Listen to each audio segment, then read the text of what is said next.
শিক্ষার্থীরা, আজকে আমরা সংসদীয় সরকার সম্পর্কে আলোচনা করব। তোমরা কেমন আছো? বাসায় লেখাপড়া করছো তো? করো। আজকে আমরা সংসদীয় সরকার সম্পর্কে আলোচনা করব। গত ক্লাসে আমরা গণতান্ত্রিক সরকার সম্পর্কে কথা বলেছি। গণতন্ত্রের যে সার্বভৌম ক্ষমতাটা, সেটা প্রাপ্তির ওপরে সরকার দুই রকম। একটা হলো নিয়মতান্ত্রিক রাজতন্ত্র, আর একটি হলো প্রজাতন্ত্র। নিয়মতান্ত্রিক রাজতন্ত্র যেটা সীমিত রাজতন্ত্র নামে পরিচিত, সেখানে রাজতন্ত্র থাকে কিন্তু ক্ষমতা ব্যবহার করে জনপ্রতিনিধিরা। আর প্রজাতন্ত্রে সরকার জননির্বাচিত। প্রজাতান্ত্রিক সরকারটাকে আইন বিভাগ এবং শাসন বিভাগে, তোমরা জানো সরকারের তিনটি বিভাগ, আইন বিভাগ, শাসন বিভাগ, বিচার বিভাগ। এই আইন বিভাগ এবং শাসন বিভাগের সম্পর্কের উপর ভিত্তি করে যে সরকারকে দুই ভাগে আমরা ভাগ করতে পারি। একটা হলো রাষ্ট্রপতি শাসিত সরকার, আর একটি হলো সংসদীয় সরকার। আজকে আমরা পৌরনীতি ও সুশাসন ক্লাসে আমরা সংসদীয় সরকার সম্পর্কে আলোচনা করব। আমরা জানি যে আমাদের দেশে যে সমগ্র দেশটা, একে আয়তন এবং জনসংখ্যার উপর ভিত্তি করে ভাগ করা হয়। এক একটি ভাগকে এক একটি নির্বাচনী এলাকা বলা হয়। এই নির্বাচনী এলাকায় প্রতিটি রাজনৈতিক দল, এটা গণতান্ত্রিক সরকার যেহেতু এখানে দল থাকবে, দল থাকলেই নির্বাচন আছে, প্রতিনিধিত্বশীল সরকার ব্যবস্থা। সুতরাং এখানে প্রত্যেকটি নির্বাচনী এলাকার একক নির্বাচনী এলাকা, এটা একক নির্বাচনী এলাকা।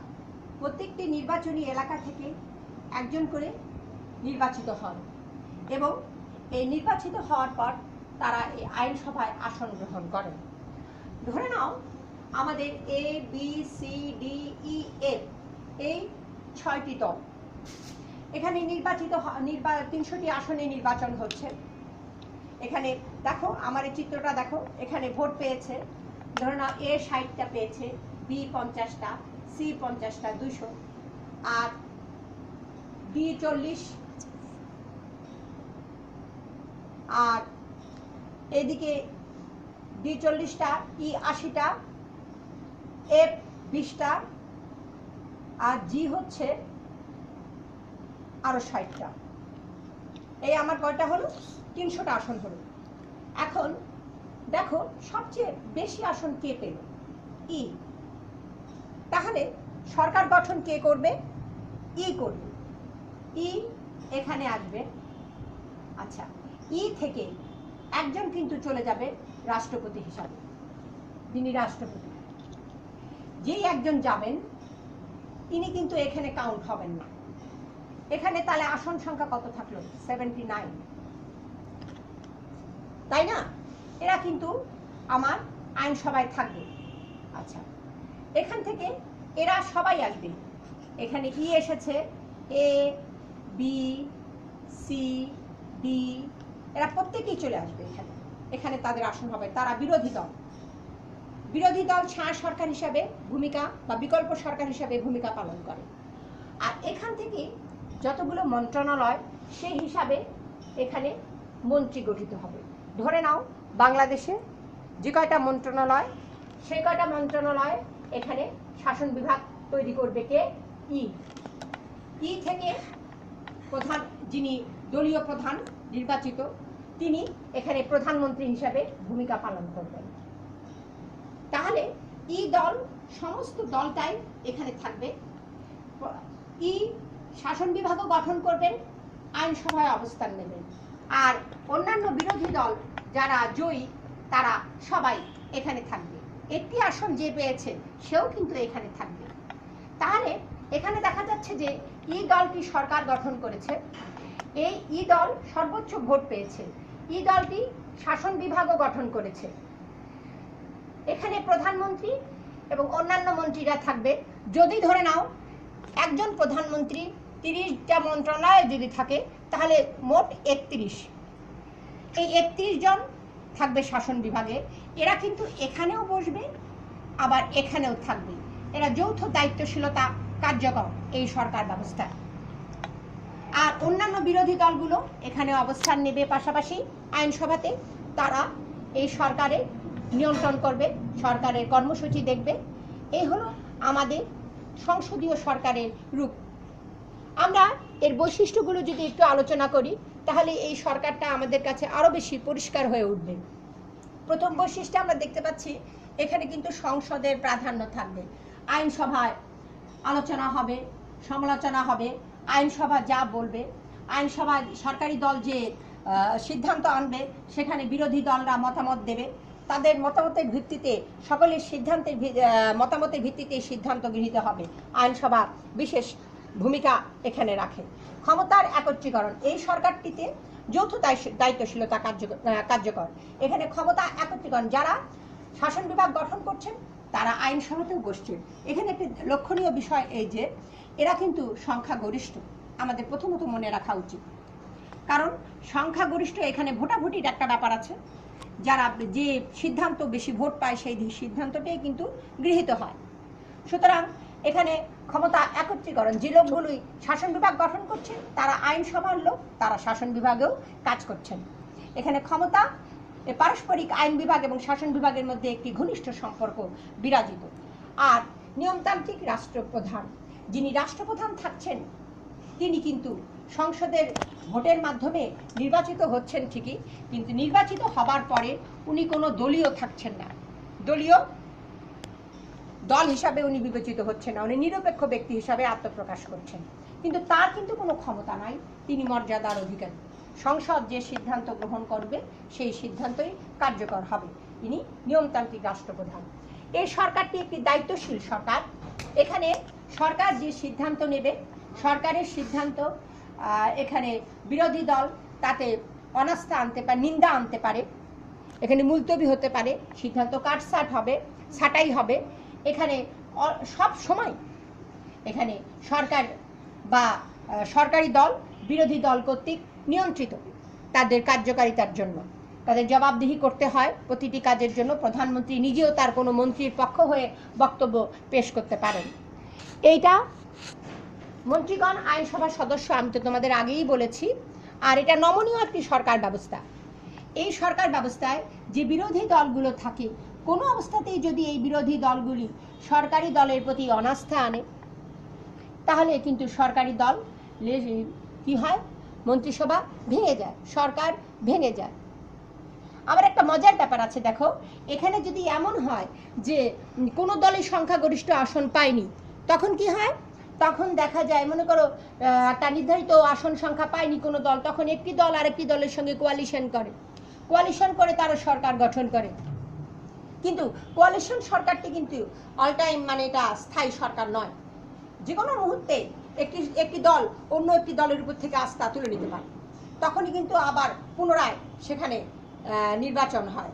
আর আবার একটা মজার ব্যাপার আছে, লক্ষণীয় বিষয়, এই যে মন্ত্রিত্ব দান করে যে সরকারি দল, সেখানেও অবশ্যই একটি লক্ষণীয় বিষয় আছে। সেটা হচ্ছে কোনো সদস্য যদি মনে করো এই যে আমাদের ই দলটি সংখ্যাগরিষ্ঠ আসন পেয়েছে, ই দলের এমন একজন মানে কার্যকর সদস্য যিনি দলের খুব প্রয়োজনীয়, দেখা গেল হঠাৎ উনি ভোট পাননি, তাকেও তাকে ছাড়া ই দল ভাবছে যে আমার মন্ত্রিসভাটা শক্তিশালী হবে না, তাকে তারা নিতে পারে। সেক্ষেত্রে নিয়ম হচ্ছে 1/10 অধিক নয়, তাকে সংসদ সদস্য নয় অথচ তিনি মন্ত্রী। এভাবেও কিন্তু মন্ত্রিত্ব আসতে পারে দলীয় সদস্যের মধ্য থেকে। ঠিক আছে না? তোমরা আশা করি বুঝতে পেরেছ সংসদীয় সরকার কাকে বলে। যে সরকার ব্যবস্থায় আইন বিভাগ এবং শাসন বিভাগের মধ্যে একটি ঘনিষ্ঠ সম্পর্ক বিরাজিত থাকে, সেই সরকারটিকেই আমরা সংসদীয় সরকার বলবো। এখানে একটা যৌথ দায়িত্বশীলতা কার্যকর। সংসদীয় সরকার বিশ্বের সবচেয়ে বেশি মানে প্রশংসিত সরকার। ধারণা করা হয় এই সরকারেই মানে স্বৈরাচারিতাটা কম হয় বা নিয়ন্ত্রিত হয়। আমরা সংসদীয় সরকার দেখলাম প্রথমে, সেখানে দেখলাম যে এখানে আইনসভা এবং শাসন বিভাগের মধ্যে একটি ঘনিষ্ঠ সম্পর্ক বিরাজিত। তাহলে এখন আমরা সংসদীয় সরকারের বৈশিষ্ট্যগুলো কি পেয়েছিলাম, যে সংসদের প্রাধান্য থাকবে, আইন বিভাগ শাসন বিভাগের মধ্যে ঘনিষ্ঠ সম্পর্ক থাকবে, সংখ্যাগরিষ্ঠ দল সরকার গঠন করবে, তাই না? এখন আমরা দেখি যে এই যে সরকারটা, এই সরকারটা এর দোষ কি গুণ কি একটু দেখি আমরা। সেটা হচ্ছে গুণাবলীটা দেখি, এটা একটা দায়িত্বশীল সরকার এবং জবাবদিহিমূলক সরকার। কারণ আমি আগেই বলেছি যে আইনসভা যেটা সংসদ, সেখানে সরকারি দলেরও অবস্থান থাকবে, আবার বিরোধী দলেরও অবস্থান থাকবে। তোমরা তো জানো যে আমাদের আইনসভার নাম জাতীয় সংসদ। এই সংসদে যখন কোনো বিল সরকারি দল পাশ করতে যাবে, এই বিরোধী দল কি করবে, তার ছাঁটাই করবে, দেখবে, আলোচনা করবে, সমালোচনা করবে। সরকারি দল তার পক্ষে কথা বলবে। অনেক সময় দেখা যায় যে সরকারি দলের পক্ষ নিয়ে প্রধানমন্ত্রী যে কোনো মন্ত্রীর পক্ষে উনি বক্তব্য দিচ্ছেন, উনি তার সমাধান করছেন। সেই যে অবস্থায় বিলটা আসে ঠিক সেই অবস্থায় সেটা তখন পাশ হয় না, তখন বিরোধী দল তার উপরে নিয়ন্ত্রণ নিয়ে আসার চেষ্টা করে। এর ফলে কি হয়, সরকার দায়িত্বশীল এবং জবাবদিহিমূলক হয়ে ওঠে। এখানে মর্যাদা সম্পন্ন বিরোধী দল, এই সরকার ব্যবস্থায় যেখানে সংসদের প্রাধান্য আছে, এখানেই বিরোধী দলকে ছায়া সরকারের অবস্থান দেওয়া হয়েছে। এই বিরোধী দল সব সময় ছায়ার মতো সরকারি দলকে নিয়ন্ত্রণ করে। সংসদীয় সরকার পরিপূর্ণতায় তখনই যায় যখন গঠনমূলক বিরোধী সমালোচনা তারা লাভ করে একেবারে সংগঠিত বিরোধী দলের মাধ্যমে, তখনই সেটা তার উপযুক্ত রূপে আত্মপ্রকাশ করে। আমরা যে কারণে এটা প্রশংসিত সেটা তখন বাস্তবায়িত হয়। আর বিরোধী দল যদি শুধুমাত্র মনে করো যে বিরোধিতার জন্যই বিরোধিতা করে, সেক্ষেত্রে কিন্তু নিয়ন্ত্রণটা ঠিকমতো হয়ে ওঠে না। তা যাই হোক, এখানে বিরোধী দলকে যথেষ্ট মর্যাদা দান করা হয়, যার ফলে বিরোধী দল নিয়ন্ত্রণ করে, সমালোচনা করে, নিন্দা প্রস্তাব আনে, ছাঁটাই প্রস্তাব থাকে। এর মাধ্যমে কি হয়, সরকার স্বেচ্ছাচারিতা পদ থেকে সরে আসে। স্বেচ্ছাচার বিরোধী সরকার ব্যবস্থা এটা একটা। তারপর এখানে যে আইনসভার অধিবেশনটা হয়, এই অধিবেশনটা জনসমক্ষে প্রকাশিত, জনগণ দেখে, এখানে বিরোধী দলের কার্যকলাপ দেখে, জনগণ আরো বেশি আগ্রহী হয়ে ওঠে সরকার ব্যবস্থার প্রতি। তারা আর তখন নির্লিপ্ত থাকে না, তারা সরকারের বিভিন্ন কার্যাবলী সেই সম্বন্ধে তারা আগ্রহী হয়, জানতে চেষ্টা করে, রাজনৈতিকভাবে তারা সচেতন হয়। এই সরকার ব্যবস্থায় আরেকটি জিনিস হয়, যেটা হলো তোমাদের আমি আগেই বললাম যে গণতান্ত্রিক সরকারটাকে দুই ভাগে ভাগ করা যায়। একটা হলো নিয়মতান্ত্রিক রাজতন্ত্র, আর একটি হলো প্রজাতন্ত্র।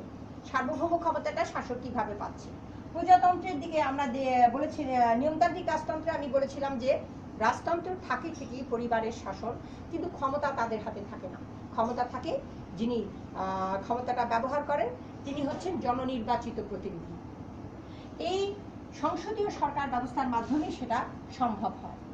কারণ যেমন আমাদের প্রধানমন্ত্রী এবং মন্ত্রিসভা সরকারি ক্ষমতা ব্যবহার করে, ঠিক তেমনিভাবে এই নিয়মতান্ত্রিক রাজতন্ত্রের ক্ষেত্রেও তাই। রাজা বা রাজ পরিবার থাকে, রাষ্ট্রপতি নামমাত্র এই রাষ্ট্রপতির পর্যায়ে, আর প্রধানমন্ত্রী তার মন্ত্রিসভা যারা জননির্বাচিত তারা কিন্তু সরকারি ক্ষমতাটাকে ব্যবহার করে।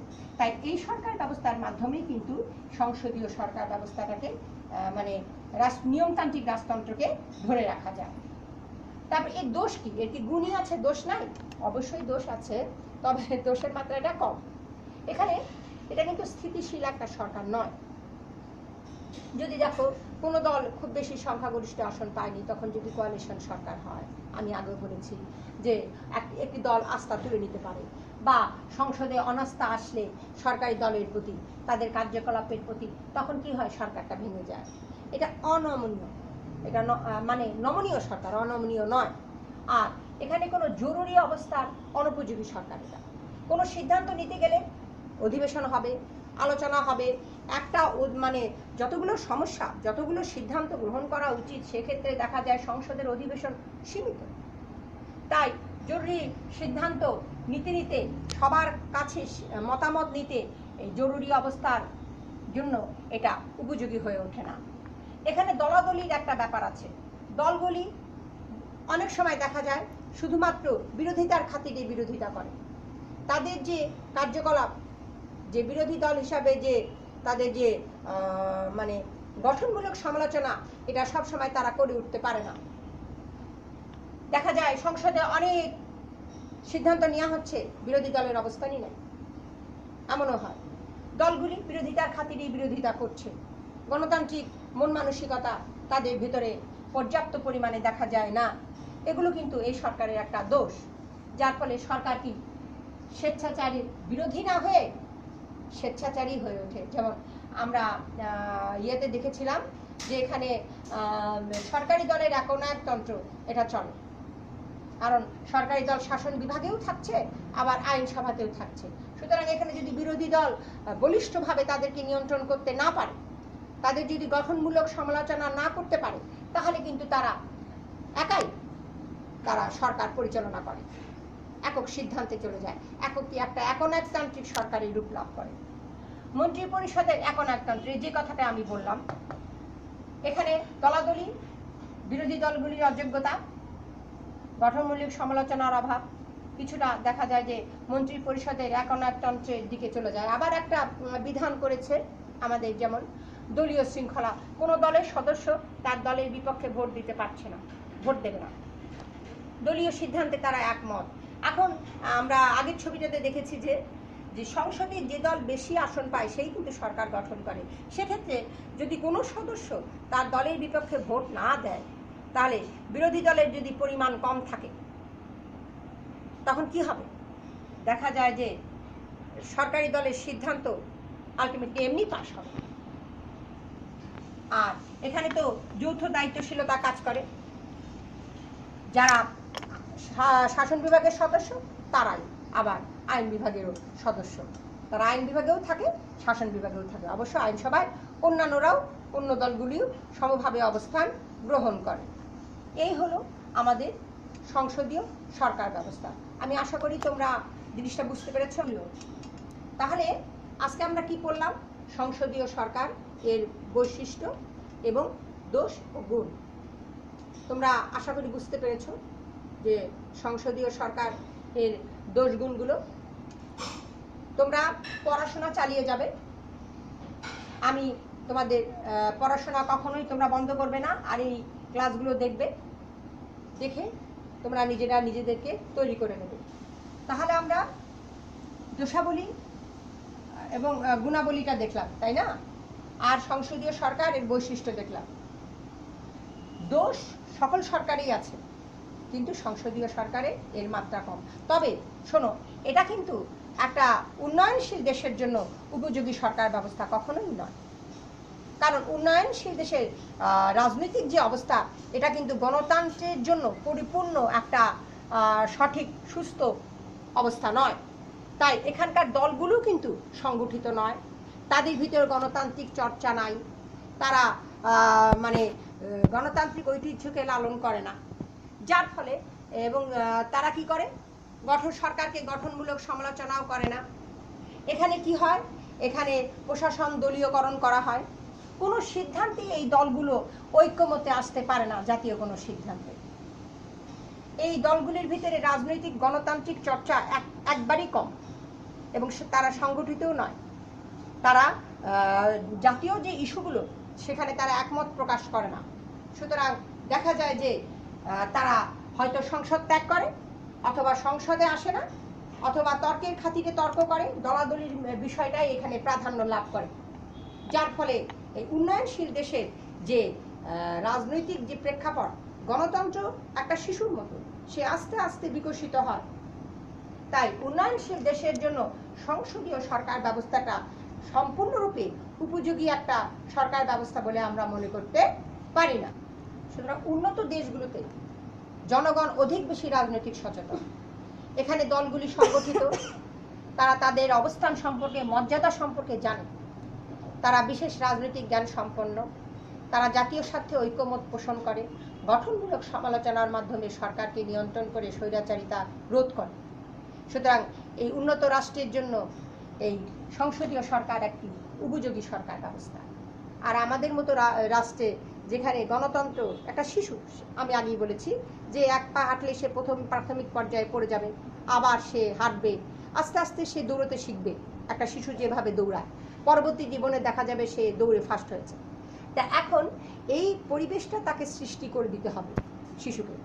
আমাদেরকে অধিক মাত্রায় রাজনৈতিকভাবে সচেতন হতে হবে, নির্লিপ্ত থাকলে চলবে না, গণসচেতনতাই সব কিছু করতে পারে। আমাদের দলগুলিকে আরও বেশি গঠনমূলক হতে হবে, গণতান্ত্রিক ঐতিহ্যকে লালন করতে হবে, তাহলে আমাদের দেশে সংসদীয় সরকার ব্যবস্থা পরিপূর্ণভাবে বাস্তবায়িত হবে। আমরা আজকে যেগুলো পড়লাম অবশ্যই তোমরা বাসায় সেগুলো তৈরি করবে। সংসদীয় সরকার কাকে বলে, এর বৈশিষ্ট্য এবং এর দোষগুণ। পরবর্তী ক্লাসে আমরা যখন আবার পড়াবো বা পড়ব, তখন আমরা দেখব যে এর যে আরেকটি সেই প্রজাতন্ত্রের যে দুটি সরকার, আইন বিভাগ এবং শাসন বিভাগের সম্পর্কের উপরে, একটি হলো সংসদীয় আর একটি হলো রাষ্ট্রপতি শাসিত সরকার। সেই রাষ্ট্রপতি শাসিত সরকার নিয়ে আমরা আগামী ক্লাসে আলোচনা করব। ধন্যবাদ।